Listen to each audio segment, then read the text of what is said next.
शब्द संस्कृति के इस मंच पर आपका स्वागत है। आज हम एक ऐसे विषय पर चर्चा करेंगे जिसे लेकर सदियों से भ्रम फैला हुआ है। कभी आपने भी जरूर सुना होगा कि हिंदू धर्म में 33 कोटि यानी 33 करोड़ देवी देवता हैं। जाहिर है कुछ लोग इस बात पर हंसते हैं, कुछ उसका मजाक उड़ाते हैं। लेकिन क्या आपने कभी सोचा कि 33 करोड़ वाली बात आखिर आई कहां से? क्या वास्तव में हमारे धर्म ग्रंथ ऐसा कहते हैं? आज हम इसी बात की गहराई में उतरेंगे कि 33 कोटि देवता का वास्तविक अर्थ क्या है। लेकिन इसी के साथ इसके अर्थ तक पहुंचने के लिए हम व्याकरणिक नजरिए से समाधान की बात करते हुए यह भी जानेंगे कि ये 33 कोटि देवता आखिर हैं कौन कौन से और इनकी विशेषताएं क्या हैं। जाहिर है इसके मर्म तक पहुंचने के लिए हमें भाषा और व्याकरण के साथ साथ धर्म संस्कृति की ओर भी देखना होगा। असल में असली रहस्य कोटि शब्द में छिपा है, इसलिए सबसे पहले हम इस कोटि शब्द पर ही बात करते हैं। यह संस्कृत का शब्द है, बना है कुट में ईय प्रत्यय लगाकर। कुट धन ईय बराबर कोटि। इस तरह से कोटि के कई अर्थ निकलते हैं। एक अर्थ है प्रकार या श्रेणी, जैसे कि उच्च कोटि, मध्यम कोटि, अधम कोटि। दूसरा अर्थ है अस्त्र की नोक या चरम बिंदु। इसके अलावा संख्या के संदर्भ में कोटि का अर्थ करोड़ भी होता है। मतलब यह कि धनुष की मुड़ी हुई नोक को भी कोटि कहते हैं। अस्त्र की नोक या धार भी कोटि है, चरम बिंदु भी कोटि और करोड़ की संख्या भी कोटि। जब कहा जाता है कि कोटिशः तो इसका मतलब है करोड़ों बार। आम लोगों के बीच में ये चार पंक्तियां प्रायः सुनी जाती हैं कि कोटि कोटि कंठों ने गाया, मां का गौरव गान है, एक रहे हैं एक रहेंगे, भारत की संतान है। इस तरह से और भी कविताएं हैं जिनमें कोटि शब्द आया है। यहां कोटि कोटि का अर्थ स्पष्ट रूप से करोड़ों है। बहरहाल कोटि का मूल अर्थ प्रकार या श्रेणी है। इसी अर्थ में कोटिक्रम, कोटिकृत, कोटि क्रमांक, कोटिबद्ध जैसे शब्दों को हम जानते हैं। संस्कृत के जितने भी प्राचीन शब्दकोश हैं, मसलन अमरकोश, बैजंती कोश, हेमचंद्र कोश, सभी में कोटि का मुख्य अर्थ प्रकार या श्रेणी ही दिया गया है। इसे आप डिवीजन या कैटेगरी भी कह सकते हैं। इसका अर्थ यह है कि हमें ध्यान रखना चाहिए कि हर कहीं कोटि का अर्थ करोड़ नहीं माना जाएगा। कारण यह भी है कि किसी भी शब्द का अर्थ संदर्भ से तय होता है और सनातन धर्म में 33 कोटि देवताओं की जब बात होती है तो वहां कोटि का स्पष्ट अर्थ है प्रकार, श्रेणी या वर्ग।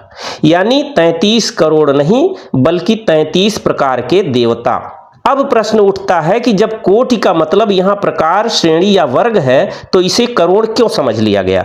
इस भ्रम का मुख्य कारण यह है कि व्याकरण और संदर्भों से दूर होते जाने के कारण कभी किसी आधुनिक पढ़े लिखे ने कहीं अनवधानता में कोटि को करोड़ मानकर देश की जनसंख्या से जोड़ते हुए 33 कोटि देवता की 33 करोड़ देवता के रूप में व्याख्या कर दी, तो धीरे धीरे आम लोगों ने भी इसे देश की जनसंख्या से जोड़कर वैसा ही मानना और कहना शुरू कर दिया। 33 करोड़ देवता के पक्ष में अक्सर लोग यह कह देते हैं कि 33 करोड़ का अर्थ है देश की जनसंख्या, और यह भी कि प्राचीन काल में हर मनुष्य को देवता माना जाता था। सुनने में थोड़ी देर के लिए यह गौरवान्वित करने वाला लगता है, पर बात वास्तव में ऐसी है नहीं। आप खुद जरा सोचिए, क्या सतयुग से त्रेता तक देश की जनसंख्या हमेशा 33 करोड़ ही रही? क्या उसमें कभी बढ़त घटत हुई ही नहीं? दूसरी बात कि जनसंख्या को गिनने की परंपरा क्या तब थी? और अगर आज हमारी जनसंख्या 140 करोड़ है, फिर तो आज 33 नहीं 140 करोड़ देवता अब माने जाने चाहिए। बात तो यही निकलती है। स्पष्ट है यह व्याख्या तर्कसंगत नहीं है। वास्तव में सनातन धर्म में देवता वह होता है जो दे यानी देने वाला हो। दान, प्रकाश, सत्प्रेरणा देने वाला देवता है। इसके अलावा दिव्य गुणानि संयुक्तः सह देवः, यानी जो दिव्य गुणों या कहें विशिष्ट गुणों से संयुक्त हो वह देवता है। देवता जड़ भी हो सकता है और चेतन भी। गाय जैसा पशु हमारे लिए इतना महत्वपूर्ण है कि दिव्य गुणों वाला हो जाता है और वह भी देवता है। मनुष्य रूपी सारे महान लोग देवता ही हैं। अब आइए जरा शास्त्रों की ओर देखते हैं। यजुर्वेद के अध्याय 14 के मंत्र संख्या 31 में इसका उल्लेख कुछ यूं है, त्रिंशत् त्रिंशच्च देवाः, यानी 33 देवता। यह मंत्र सीधे 33 देवताओं की बात करता है और शतपथ ब्राह्मण इसकी व्याख्या करता है कि ये 33 देवता कौन कौन से हैं। शतपथ ब्राह्मण में स्पष्ट रूप से बताया गया है कि 33 कोटि देवता वास्तव में कौन है। शतपथ ब्राह्मण के कांड 4 अध्याय 5 में स्पष्ट कहा गया है, त्रे त्रिंशत् त्रिंशतम देवान ब्रुवन, अर्थात उन्होंने 33 देवताओं की चर्चा की। बृहदारण्यक उपनिषद में आया याज्ञवल्क्य और शाकल्य का संवाद बहुत प्रसिद्ध है। उसमें लिखा है, देवाः कथम त्रयस् त्रिंशत्, यानी शाकल्य पूछते हैं देवता तो 33 हैं पर कैसे। याज्ञवल्क्य उत्तर देते हैं, आदित्याः द्वादश रुद्राः एकादश वसवो अष्टौ इंद्रः प्रजापतिः एष त्रयस् त्रिंशत्, अर्थात यहां भी 33 कोटि देवताओं का वही श्रेणीबद्ध रूप मिलता है। इसी तरह महाभारत के शांति पर्व में लिखा है, वशवो रुद्र संघाश्च आदित्या द्वादश स्मृताः एते त्रिंश देवा ब्रह्मणा समुपासिता, मतलब कि यह भी पुष्टि करता है कि 33 प्रकार के देवता ब्रह्मा द्वारा पूजित माने जाते हैं। यहाँ यह रोचक बात है कि हमने जो भी संदर्भ दिए हैं उनमें से किसी में भी कोट शब्द नहीं आया है, परंतु अर्थ करने पर स्पष्ट रूप से 33 की संख्या 33 कोट या 33 प्रकार को व्यक्त करती है। कालांतर में व्याख्याओं में व्याख्याकारों ने श्रेणी या प्रकार के अर्थ में कोटि शब्द जोड़ना शुरू किया तो इसका गौण अर्थ करोड़ होने के चलते कुछ लोग भ्रमवश 33 कोटि को 33 करोड़ समझने लगे और अब यह समझते हैं कि ये 33 कोटि यानी 33 प्रकार के देवता कौन से हैं। 33 कोटि देवता में पहले आते हैं 12 आदित्य।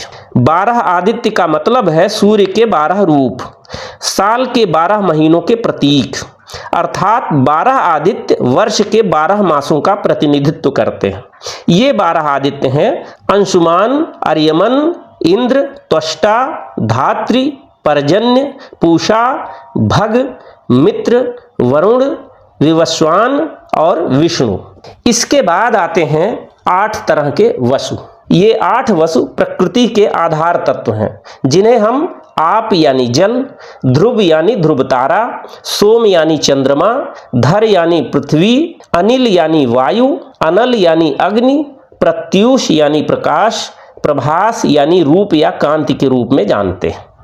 ये पंच महाभूतों यानी पृथ्वी, अग्नि, जल, वायु और आकाश तथा 3 मुख्य खगोलीय पिंडों सूर्य, चंद्र एवं नक्षत्र गण का प्रतिनिधित्व करते हैं।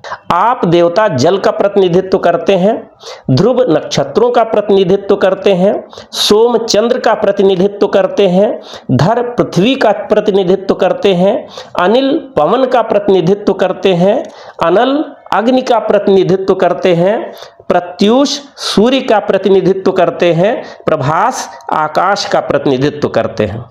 एक प्रतीकात्मक कथा है कि यही वे वसु हैं जिन्हें श्राप के कारण गंगा पुत्र भीष्म के रूप में जन्म लेना पड़ा था। खैर, अब इसके बाद हैं 11 रुद्र। वेदों में जो रुद्र हैं वे विभिन्न प्रकार के क्रोध और विनाशक शक्तियों का प्रतिनिधित्व करते हैं। रुद्र सामूहिक रूप से प्राण हैं। इनकी व्याख्या सांसों के रूप में की गई है। शरीर में जो सांस है वह 10 प्रकार का होता है। इसमें 5 स्थूल प्राण, प्राण, अपान, व्यान, उदान और समान हैं।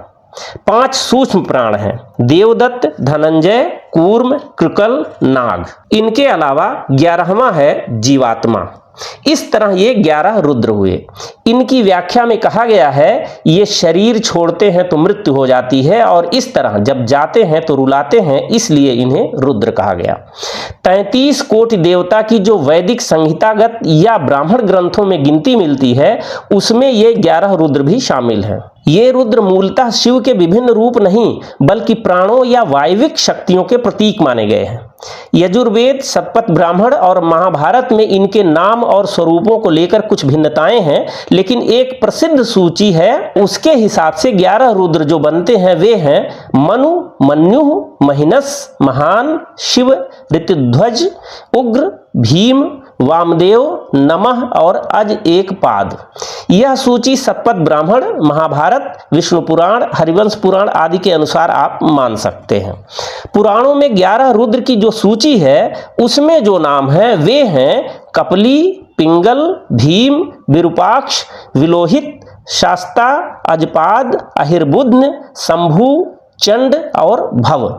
ये सभी रुद्र भगवान शिव के 11 रूप माने जाते हैं जो ब्रह्मांडीय ऊर्जा का प्रतिनिधित्व करते हैं। इसके बाद हैं 2 अश्विनी कुमार। इन्हें स्वास्थ्य और चिकित्सा के देवता के रूप में माना जाता है। याद रखना चाहिए कि अश्विनी कुमार हमेशा जोड़े के रूप में आते हैं।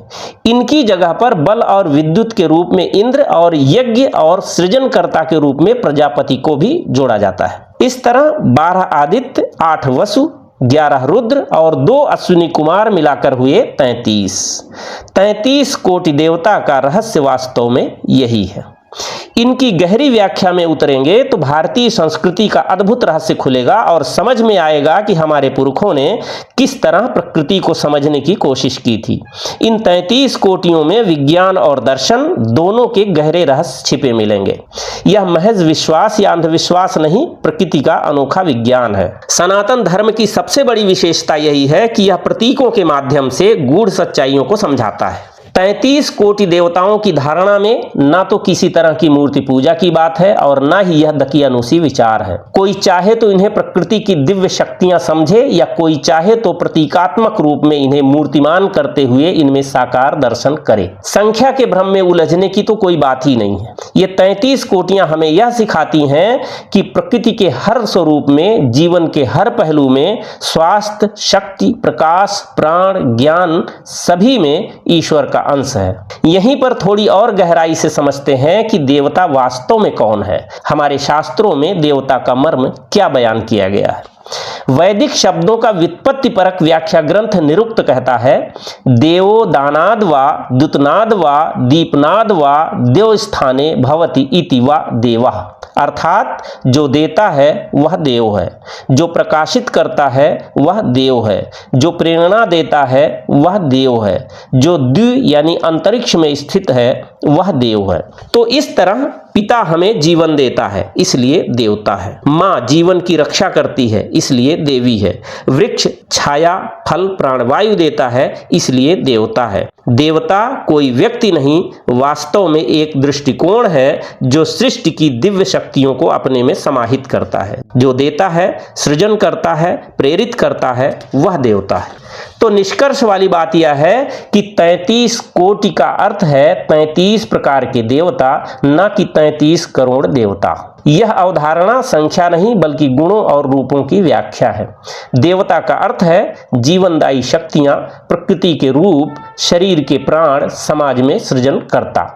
तो अब आप स्वयं सोचें और अगली बार कोई आपसे पूछे कि क्या हिंदू धर्म में सच में 33 करोड़ देवता होते हैं, तो आप विनम्रता से कह सकते हैं नहीं, 33 करोड़ नहीं बल्कि 33 कोटि यानी 33 श्रेणियां होती हैं प्रकृति, शक्ति और चेतना के रूपों की। सनातन की गूढ़ता दरअसल यही है, संख्याओं में नहीं तत्वों में ईश्वर को देखना। आज बस इतना ही। यदि आपको यह चर्चा अच्छी लगी हो तो उम्मीद करूंगा कि आप इसे अपने मित्रों में भी साझा करेंगे ताकि उनकी भी शंकाओं का समाधान हो और सनातन संस्कृति की सही बात अधिक से अधिक लोगों तक पहुंचे। वर्तमान में हमारी संस्कृति पर जैसा संकट बढ़ता दिखाई दे रहा है, वैसे में अपनी विरासत का गौरव अपने समाज में फैलाना हमारा परम कर्तव्य है, मैं ऐसा समझता हूं। यदि इन बातों से जुड़ा हुआ कोई प्रश्न हो जिससे भाषा ज्ञान भी बढ़े तो टिप्पणी में अवश्य लिखिए ताकि आगे कभी उस पर भी चर्चा की जाए। खैर, धैर्यपूर्वक पूरी बात सुनने के लिए बहुत बहुत धन्यवाद।